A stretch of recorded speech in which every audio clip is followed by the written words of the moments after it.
Saya Tifal Solesa melanjutkan Kompas Petang, Saudara. Tersangka dugaan fitnah ijazah palsu Jokowi, Roy Suryo, siang tadi melaporkan 7 pendukung Jokowi atas dugaan pencemaran nama baik. Didampingi sejumlah kuasa hukumnya, Roy membeberkan alasan melaporkan 7 orang tersebut dalam 2 klaster. Klaster pertama berjumlah 5 orang yang menuduh ijazah milik mantan Menpora ini palsu. Sementara klaster kedua berjumlah 2 orang terkait tuduhan dirinya terlibat korupsi kasus mega proyek Hambalang saat masih menjadi kader Partai Demokrat. Saya tunjukkan ya, ini detailnya ada semua nih. Inisial yang pertama adalah A. Inisial yang kedua adalah B. Inisial yang ketiga adalah D. Inisial yang keempat adalah F. Inisial yang kelima adalah L. Inisial yang kelima adalah U. Dan inisial yang 6 adalah U. Dan inisial yang ketujuh adalah V. Jadi memang ada 2 klaster. Klaster yang pertama saya dituduh berijazah palsu. Ya. Jadi ijazah saya dari S1 dari UGM ini dituduh palsu.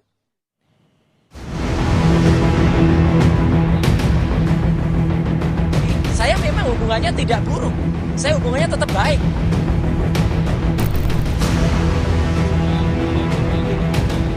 Kasus fitnah ijazah Jokowi semakin melebar dengan pelaporan Roy Suryo terhadap 7 orang pendukung Jokowi ke Polda Metro Jaya pada Senin 5 Januari.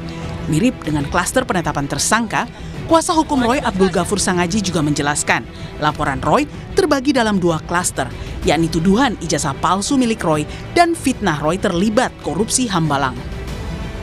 Yang dilakukan oleh Mas Roy adalah melaporkan 7 orang yang kalau kita lihat delik kualifikasi deliknya sama dengan yang dilaporkan oleh Pak Joko Widodo, yaitu dugaan pencemaran nama baik dan fitnah. Yang dilaporkan Mas Roy ini ada 2 klaster.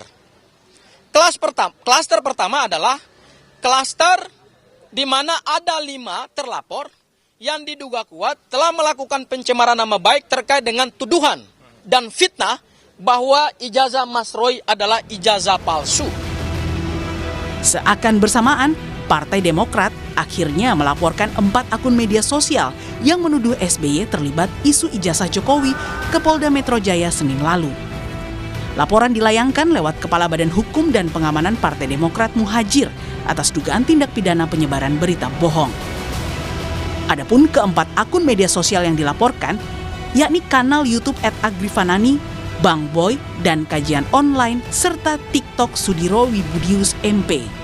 Dalam laporan tersebut, akun @agrifanani menampilkan cuplikan video yang bertuliskan anak emas SBY korupsi terbesar sepanjang sejarah RI. Isu adanya Demokrat di balik aksi Roy CS mengulik ijazah Jokowi disebabkan Roy Suryo tercatat pernah menjadi wakil ketua umum partai pimpinan SBY itu. Meski Roy berkali-kali tegaskan sudah lama keluar dari Partai Demokrat, ia mengaku masih menjalin hubungan yang baik dengan rekan-rekannya di Demokrat. Saya kader terbaik dari partai itu tahun 2016. Dan setelah itu saya justru 4 tahun berikutnya saya izin kepada ketua umum waktu itu untuk mengundurkan diri karena saya mau sekolah. Saya memang hubungannya tidak buruk. Saya hubungannya tetap baik. Dan justru karena hubungan baik itu, maka ketika saya dituduh kemudian melakukan korupsi di Hambalang, alhamdulillah justru nanti akan ada saksi yang sangat prinsipal yang mengetahui persis ketika kasus Hambalang itu beliau berada di KPK. Ayo maju, maju, ayo maju, maju, ayo maju. Sejak ditetapkan sebagai tersangka kasus ijazah Jokowi yang menyeret Roy CS, hingga kini belum juga dilimpahkan ke kejaksaan. Terakhir, Polda Metro Jaya menantang Roy CS untuk pra-peradilan jika masih keberatan soal bukti pendukung di balik penetapannya sebagai tersangka. Tim Liputan, Kompas TV.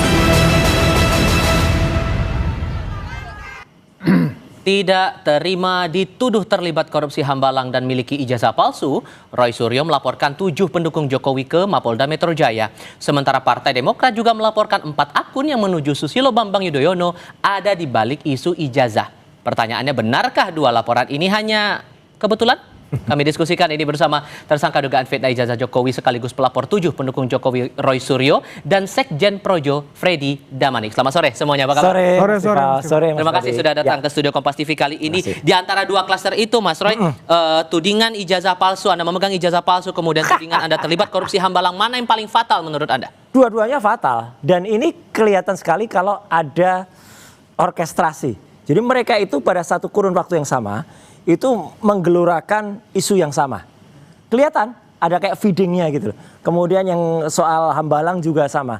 Tiba-tiba ya saya yang sama sekali tidak terkait Hambalang tiba-tiba dituduh Hambalang dan dibuat VT-nya, dibuat video tape-nya gitu. Jadi seolah-olah saya berada di sana, kunker di sana. Nah, yang soal ijazah ya orangnya sama, tuduhannya bisa sama. Tuduhannya sama-sama saya berijazah palsu S1, kemudian bahkan ada yang duduk S3-nya juga gitu. Nah, jadi ini kecil kemungkinan kalau mereka itu tidak ada yang memfeeding dan setelah kita lihat background-nya, oh iyalah jelas karena mereka pendukung dari si pemilik 99% ijazah palsu itu. Jelasin dong, tegasin siapa orangnya? Lo ya jelas kan, saya udah nggak usah, bukunya udah terbit, white papernya 99,9% ijazahnya palsu. Kok saya tiba-tiba dituduh ijazahnya palsu, kan lucu aja. Gitu. Nah Anda kan menyebut tuh 7 pendukung yang dilaporkan walaupun baru inisial A, B, D, Betul. F, L, U, V. Ya. Masalahnya saya menarik dengan huruf F. F ini orang di sebelah saya atau bukan? F kan banyak, voicernya juga F. Vival Solesa juga F. Di nama saya lagi tiba-tiba. Lelah ya, voicernya juga. Tapi kenapa Anda nggak mau terbuka dengan F ini apa? Bukan nggak mau terbuka. Itu masih lebih baik saya menyebutkan. Enggak tiba-tiba saya bilang kalau di awal saya hanya melaporkan peristiwa. Padahal ternyata dia laporkan nama. Siapa yang klaster tudingan ijazah, siapa yang klaster tuduhan korupsi? Yang tuduhan korupsi itu ada 2, U dan B. Oke. U dan B itu sisanya baru? Sisanya yang 5 itu ya L, D, V, A, F itu adalah menuding soal ijazah. Dan sama, polanya sama persis ya. Jadi dia mengangkat isu ijazah saya S1 ini. Oh kemudian nama saya ini palsu. Bahkan ada yang sangat kasar ya. Bilang maaf ini sebutan apa hewan gitu ya. Gitu. Huk gitu ada juga. Satu lagi juga ada yang waduh kasar banget. Kemudian kalau yang B itu juga itu juga kasar nyebut nama minuman ya dalam bahasa Jawa yang sangat kasar itu. Oke. Anda merasa huruf F itu berkaitan dengan Anda nggak Bang Freddy? Ya, terima kasih. Yang pertama kita hargai ya, itu hak hukum beliau ya melaporkan. Tetapi sebaiknya memang supaya lebih jelas seperti yang Mensreya tadi berani sebutkan ini kontennya, ini yang saya laporkan kan begitu agar ini yang para tertuduh juga yang dilaporkan ini seperti tadi apakah itu nama saya juga jangan-jangan saya juga ini tapi menurut saya sih bukan saya. Kenapa karena dari 2 hal klaster itu seingat saya tidak ada dan saya adalah walaupun aktif saya dalam membela dan berseteru dengan Mas Roy ini tetapi saya nyaris tidak pernah menyerang pribadi. Ya, saya nyaris tidak pernah. Ini penting menurut saya buat siapa saja yang menjadi narasumber di pihak manapun itu ya menyerang pribadi itu memang kalau bisa kita hindari. Bukan kalau bisa, harus dihindari. Dan fokuslah kepada subjek atau pembahasan objeknya apa, fokuslah di situ. Oke, dan 2 aduan yang dibikin Mas Roy ini menurut Anda cukup beralasan kenapa kemudian diadukan ke polisi? Begini, pertama saya tidak tahu konten itu. Nanti justru kita minta kepada Mas Roy, sebutkan saja kontennya yang mana, kemudian sebutkan saja siapa terlapornya itu yang pertama. Yang kedua, gini loh, ya itu di media sosial, di YouTube, di TikTok, di Instagram, dimanapun itu banyak sekali berkembang narasi-narasi, konten-konten yang kita tidak tahu. Ya berasal dari mana itu akun siapa kemudian berseliweran. Nah itu yang pertama. Yang kedua ini kan banyak ya namanya reaction. Ya kemudian mempertanyakan sumber primernya benar tidak. Itu kedua belah pihak banyaklah bermain seperti itu. Ya diangkat nih judulnya begini taruh tanda tanya benar tidak kan seolah-olah mempertanyakan. Nah ini kan mereka ini yang biasa main di medsos sebetulnya paling paham. Nah, apakah itu yang dimaksud? Saya rasa kalau konten-konten yang seperti itu, saya bilang tadi ini kedua belah pihak sering bermain di situ. Saya harap bukan begitulah, karena kalau yang seperti itu dimainkan akan merusak demokrasi kita. Tetap diminta terbuka loh siapa inisial orang-orang ini. Makanya saya juga ingin menjelaskan kepada mereka. Saya adalah orang yang pernah bahkan mengajar soal pembuatan konten tuh, sertifikatnya dari Komdiji. Ya, saya memang dipercaya untuk mengajar konten. Ya, dan ini sangat jauh. Betul, saya hargai Mas Roy tadi menyampaikan bahwa beliau mungkin tidak merasa. Ya bagus. Karena ada semalam di salah satu TV lain yang sudah merasa kayak cacing kepanasan, malah sudah pakai baju tahanan, pakai kaos tahanan gitu. Mungkin fungsinya ngeledek, tapi justru orang bilang ini udah merasa ini, udah masuk. Dan karena apa? Karena memang isinya luar biasa hate speech-nya. Oke. Jadi saya setuju, saya terima kasih Mas Freddy tadi menyampaikan kalau beliau tidak menyerang dengan melakukan spin. Apa yang dilakukan orang-orang ini? Itu men-spin. Jadi artinya berusaha menolak ijazah palsunya yang 99% junjungannya itu, tapi kemudian membalik seolah-olah saya yang ijazahnya palsu, dan itu salah yang dia katakan. Artinya benar-benar salah karena buktinya sungguh bukti dan bukan reaction. Saya tahu persis kalau dia reaksi itu kan mereaksi. Ini enggak, ini dan tanpa tanda tanya yang dia lakukan. Saya perlu penegasan begini, karena kalau membaca timelinenya Anda mengadukan ke Polda Metro Jaya, tapi nggak jauh dari Anda melaporkan ke Polda, Partai Demokrat mengatasnamakan Pak SBY juga mengadukan 4 akun media sosial menuding Pak SBY terlibat dalam ijazah palsu Jokowi. Ini ya itu terserah.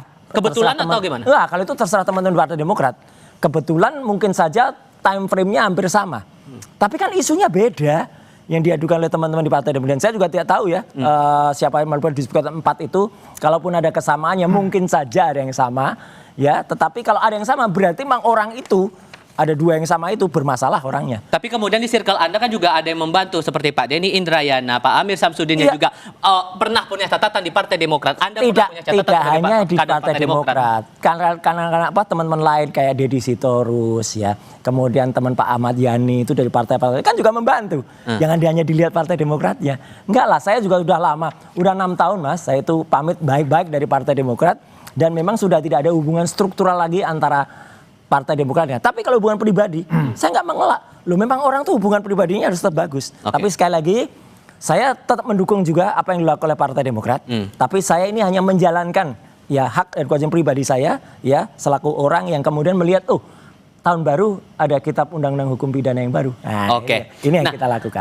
Melihat kasusnya Bung Roy ini, Bang Freddy, sampai sekarang kan belum dilimpahkan ke kejaksaan. Apakah Anda merasa bahwa ini sejalan dengan pernyataannya Pak Jokowi bahwa ini sebagai operasi politik, makanya dibiarkan berlarut-larut sampai sekarang juga belum masuk ke tahap sidang? Oh bukan, kami dari pendukung Jokowi, saya Sekjen Projo, tetap menghargai profesionalisme polisi dalam proses penyidikan di mana Mas Roy dan kawan-kawan menjadi tersangka. Ya, kami melihat ya ini mungkin dalam proses pemberkasan, walaupun sedang diajukan ahli saksi yang meringankan, kami melihat ini memang ini banyak sekali, kan udah disebutkan saksinya, buktinya ini banyak sekali, sehingga proses kalau nggak salah ini rangkap berapa ya? Saya waktu diperiksa tanda tangannya itu banyak sekali sampai lupa saya. Ya, jadi ini memang pemberkasannya ini banyak sekali dan membutuhkan waktu. Kalau dibilang ini operasi politik, makanya dibiarkan berlarut-larut? Di Polda Metro Jaya saya tidak percaya diintervensi oleh apapun. Saya percaya itu dalam proses penyidikan ini. Kalau diintervensi misalnya dari pihak Pak Jokowi, tentu kami punya kepentingan ini sudah lama ditahan. Contoh, ya misalnya kita karena ini lama kita kemudian sampaikan bahwa ada intervensi untuk menahan perkara ini. Saya pribadi tidak percaya itu. Yang saya lihat memang ini proses profesionalisme, memang sedang proses pemberkasan. Dan Anda yakin bahwa ini akan langsung dilimpahkan ke kejaksaan? Saya percaya, saya yakin pada saatnya ini akan disidangkan, dilimpahkan dan disidangkan, dan Mas Roy dan kawan-kawan akan masuk penjara. Singkatnya, jadi Anda siap apa menghadapi nanti? Oh siap, dan inilah kita bisa menguji equality before the law atau tidak. Ketika Jokowi mengadukan kami pada tanggal 30 April waktu itu dan langsung terbit ya SPDB-nya langsung kemudian terbit, penyelidikannya langsung terbit, langsung di BAP. Itu kan beda banget dengan yang misalnya ada teman saya Michael Sinaga yang sudah lapor semenjak 2 bulan yang lalu.